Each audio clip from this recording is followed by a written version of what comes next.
hadas besar maupun hadas kecil. Dan taharah ini adalah untuk supaya kita bisa beribadah kepada Allah, untuk mensahkan ibadah kita. فلق صبح الكمال من النور عن أمود وبرز الحامد المحمود مدئنا لله بالتعظيم والسجود صلى الله على محمد صلى الله عليه وسلم صلى الله على محمد يا ربي صل وسلم يا نبي سلام عليك يا رسول سلام عليك يا حبيب سلام عليك صلوات الله عليك الله يا نبي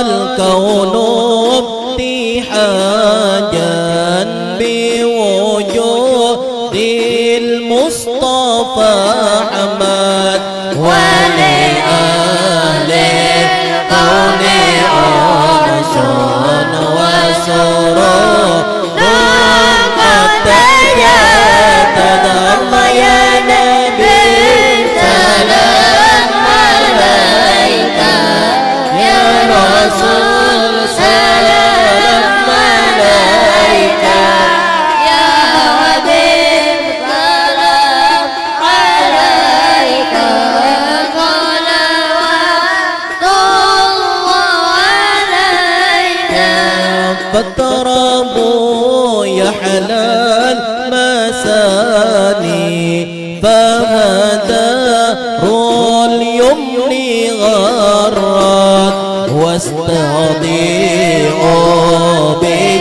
بجماله فقبل حسن تفرد الله يا نبي سلام عليك يا رسول سلام عليك يا حبيب سلام عليك صلوات عليك ولنا البشرى بسعد مستمر ليس ينفد حيث أوتينا عطاء جمع الفخر المعبد الله يا نبي سلام عليك يا رسول سلام عليك يا حبيب سلام عليك صلوات عليك فلربي كل حمد جل أن يحصر العاد إجحابنا بوجود المصطفى هادي محمد الله يا نبي سلام عليك يا رسول سلام عليك يا حبيب سلام عليك صلوات الله عليك يا رسول الله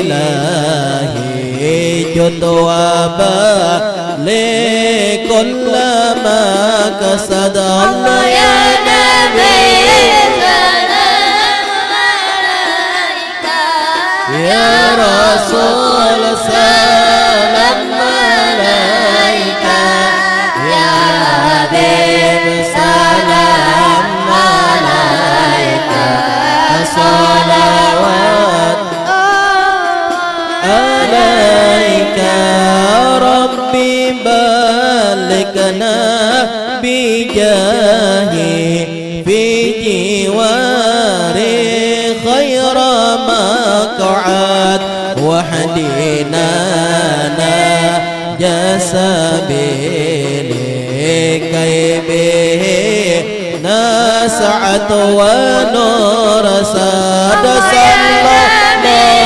سلام عليك يا رسول سلام عليك يا حبيب سلام عليك صلوات الله عليك وصلاة الله تغشى أسراف الرسل محمد والسلام مستمر كل حين يتجدد صلى الله سلام عليك يا رسول سلام عليك يا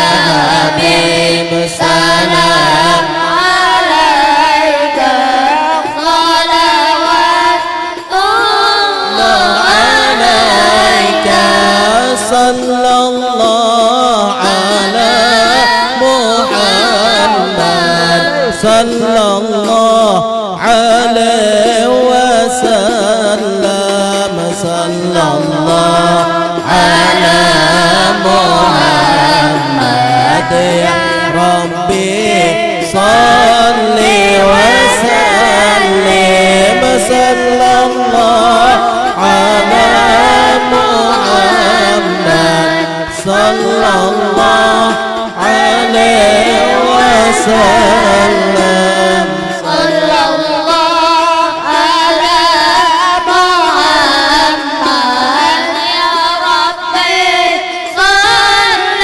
وسلم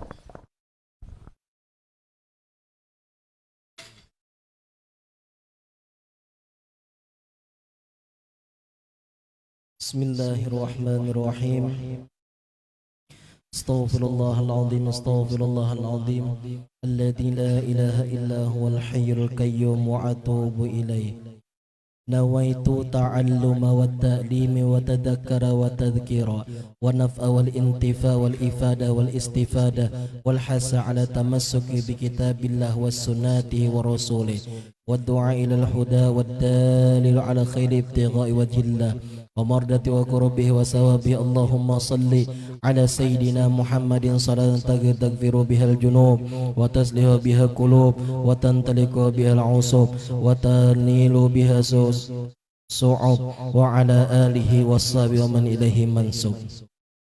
بسم الله الحمد لله ولا إله إلا الله والله أكبر. Jamaah Majelis Ar-Ridha yang dimuliakan Allah Subhanahu wa taala, jamaah majelis online maupun offline, para habaib zuriat kebanggaan Habibuna Muhammad sallallahu alaihi wasallam, sahibul majlis, orang tua kita bersama Habib Ridwan Ali Trus. Kita doakan beliau, semoga beliau senantiasa dipanjangkan umur, disehatkan badan, diluaskan rezeki beliau, dan dikabulkan segala hajat beliau, hajat dunia dan hajat akhirat. Amin ya Rabb. Jamaah yang dimuliakan oleh Allah Subhanahu wa taala, menyambung pembicaraan kita yang telah lalu, masih di dalam kitab fikih. Insyaallah pada malam hari ini kita akan sedikit membicarakan taharah. Apa itu yang disebut dengan taharah? Artinya adalah bersuci, menghilangkan daripada hadas, baik itu hadas besar maupun hadas kecil. Dan taharah ini adalah untuk supaya kita bisa beribadah kepada Allah, untuk mensahkan ibadah kita. Ibadah apa? Seperti sholat dan lain. Taharah ini seperti apa sih? Disebutkan di dalam kitab sini, hiya fi'lu ma la tasihu salatun illa bihi ka'idalatin najasati wal istinja'i wal wudu'i wal ghusli wat tayammum. Jadi arti taharah di dalam kitab sini adalah memperbuat barang yang tidak sah. Nah, awalnya apabila kita ini di dalam diri kita ini, di batang tubuh kita ini masih ada najis, hadas kecil, wa imma adapun hadas besar, maka tidak bolehlah kita itu nanti beribadah sholat. Kenapa? Seperti najis apa? Nanti di bagian taharah ini ada namanya istinja, ada namanya wudu, ada namanya mandi, dan ada namanya tayam. Istinja ini adalah yang pertama istinja. Bagian taharah yang pertama adalah istinja, membersihkan batang tubuh kita daripada najis. Seperti najis apa? Pertama, misalnya ya, kalau kita habis buang air kecil. Nah, ini sudah balik berakal semua ya depan nih. Terus bang, sudahkah balik? Belum. Nah, terus belum balik lagi, masih kecil, masih halus lagi, halus ya.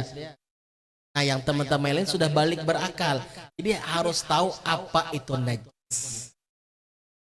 Yang pertama, najis keluar dari bagian depan. Amlah bagian depan. Bagian depan, arah bagian depan najisnya keluar. Arah kebalik papan keluarnya. Seperti kencing. Seperti kencing. Bahasa Banjarnya bakame. Nah, itu najis yang keluar. Dan wajib hukumnya dibasuh. Kayak apa membasuhnya? Ya disiram dengan air yang mutlak. Ya, air mutlak itu apa, Garang? Air yang tidak bercampur dengan sesuatu benda apa. Suci lagi mensucikan. Tahirun mutahharun. Airnya suci dan bisa mensucikan. Seperti contoh air sungai. Yang kedua air hujan. Yang ketiga air apa lagi? Air laut. Walaupun asin rasanya. Yang keempat air apa? Air sumber. Di galian tanah tuh nah. Atau air sumur. Nah, itu sah untuk membersihkan najis tadi. Itu suci. Bisa mensucikan. Tapi ada air suci yang tidak bisa untuk mensucikan. Contohnya apa? Nah, air kopi, air susu. Kalau bubuhan pian beistinja lawan susu pas besamut. Ya kah? Begenalinya. Dihurungi samut tuh orang Banjar, dikerumuni semut. Istinja uja guri Iskandar ya. Beistinja itu dengan air suci. Bukankah air susu ini suci? Karena ini satu Muharram ya. Satu Muharram disunahkan yang tadi kita meminum air susu putih. Nah, lalu misalnya habis minum susu tadi, pas bekame kencing, langsung disiramkan kena suci tadi, bolehlah? Kada boleh lah, karena airnya sudah bercampur dengan susu dengan gula dan lain sebagainya. Boleh. Bro ai ulun tadi basuhnya dengan air sprit atau air panta. Air pantanya dari kulkas. Ayo, ada kedinginan kah? Nah, bandep punya. Apa gurunda bandep? Tahu juga. Nah, jadi yang suci tadi air suci lagi mensucikan. Air mutlak namanya ya. Ada bercampur. Kayak apa guru kalau lawan air soto? Ya kah? Pas makan soto baik tinggal airnya lagi dibasuhkan untuk istinja. Nah, kada boleh juga, kada sah ya. Jadi yang boleh untuk bersuci tadi air sumur, air sungai, air laut, air hujan. Nah, itu bersuci. Kalaunya kada banyu pang bersuci kayak apa guru? Nah, ini kada banyu untuk bersuci pakai apa? Nah, dengan sesuatu benda yang kasar. Misal, bisa dengan batu. Bisa dengan batu beristinja. Nah, misalnya ada batunya kayak ini, batunya ya. Nah, batu gini. Jadi habis kami ya. Nah, beristinja pakai batu. Sok satu. Ini jangan diulangi lagi, sekali gosok aja, saat gosok bagian atasnya. Ah, selesai. Luka kena. Nah, gosok, jangan diulangi, gesek-gesek gitulah. Nah, boleh gosok-gosok gitu. Kali aja. Gitu aja. Habis berdarahan, rumah sakit nanti. Ya. Sekali gosok. Nah, sebelah atas misalnya. Nah. Kanannya kiri lagi. Nah, itu cara beristinja dengan batu atau sesuatu yang kasar. Boleh. Nah, istinja dengan tisu boleh. Ya, boleh beristinja tisu. Tapi tisu yang tisu makan tisu gini lah. Ada khusus tisu yang kasar lah. Ada yang kasar untuk ya kayak yang di ya kan, mall, bandara itu kan kasar tuh. Nah, pakai tisu itu boleh tuh. Atau misalnya kita berada di hutan. Di hutan. Buka. Kami. Ya, apa kita membersihinya? Banyu kadada, ambil daun. Ya, sama caranya daun selembar rasanya. Bagian depan dulu, gosok sekali. Jangan gosok itu terbulik. Putar najis nanti jadinya. Sekali aja, sekali, balik lagi. Sampai 3 lembar. Nah, disunahkan 3 lembar nanti daunnya. Begitu dengan batu tadi itu cara beristinja. Kalau kada ada air. Jadi tidak ada alasan di dalam Islam itu tidak beristinja. Wajib hukumnya beristinja. Bahkan dalam kitab yang lain dikatakan kalau orang beristinja itu adalah pertama hilang baunya, kedua hilang warnanya, yang ketiga hilang rasanya. Arti rasa itu bukan dijilat, bukan diraba. Coba kalau kita habis, mohon maaf agak sedikit lah biblah, tapi ini ilmu bibai. Kita ini habis istinja buang air besar, habis BAB. Kalau kita cebok pasti terselicin, ya kada? Nah, artinya arti rasa tadi hilang rasa licinnya tadi, hilang baunya, hilang warnanya, dan hilang rasanya. Jangannya kan bisa aja habis dilihat, oh kada kuning lagi sudah, atau kada coklat lagi sudah gitu kan. Nah, tapi masih licin. Nah, itu belum bersih najisnya. Harus bersih warnanya, rasanya, dan baunya. Nah, itu harus hilang. Coba bayangkan nih kamu, masih ada menempel di belakang itu misalnya kodok majis gini, apa kabar? Ya kan? Pasti kebauan. Nah, itu cara bersuci daripada najis. Nah, itu najis pada batang tubuh kita aja. Ada lagi najis nanti di tempat. Nah, misal ada najis ini misalnya di atas di lantai. Tempat kita nak sholat nih, ada di lantai. Misalnya ada najis di sini, di lantai sini. Ada najis. Dan apa kita membersihkannya? Misalnya, kencing. Kencing nih.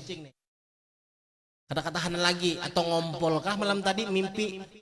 Ya, waktu mimpi tiba kami mimpi yang terkabul tuh kan hanya satu di mimpi sugih bisa kademu sugih, mimpi susah kademu susah, mimpi mati masih hidup. Kan cakro mimpi mati meninggalkan kali bangun masih hidup, tapi ada mimpi yang langsung jadi kenyataan. Mimpi takame. Ya kada? Kalau mimpi takame sekali bangun basah kasur. Nah, misalnya ada najis di lantai. Nih, najis di lantai. Kayak apa kita cara membersihkannya? Apakah langsung kita siram? Atau bagaimana? Nah, kalau najis di lantai, langsung kita ambil air, sup kita siram, maka najisnya tidak akan hilang. Seperti apa membersihkannya? Kita ambil dulu najisnya. Air kencingnya misalnya, atau kotoran hewan, atau ada kotoran hewan kah, diambil kotorannya dulu. Kotoran diambil dengan kain atau dengan tisu kah, diambil, habis diambil bersih, tidak ada lagi kelihatan kotoran di situ kan. Misalnya kalau kencing nggak ada lagi basahnya, so kita ambil, kita keringkan. Atau misalnya ada kotoran ayam, kita ambil kotor, kita buang kotorannya pakai tisu, pakai kain, itu pakai apa, baru kita siram dengan air, baru kita pel. Nah, itu cara membersihkan najis yang ada di lantai. Hilangkan airnya dulu, hilangkan najisnya, baru disiram dengan air. Nah, itu dulu untuk masalah istinja. Ini masih panjang lagi istinja, insyaallah minggu depan akan kita lanjut lagi masalah istinja ini. Masih ada bagian-bagian istinja yang belum sampaikan karena kita kan udah banyak sedikit aja. Yang penting kita paham insyaallah dan kita amalkan.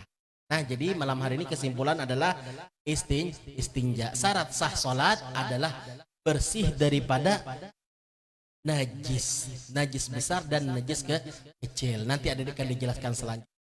Kurang lebihnya minta redha dunia dan akhirat. Ampun maaf. Akhirul kalam. Wassalamualaikum warahmatullahi wabarakatuh.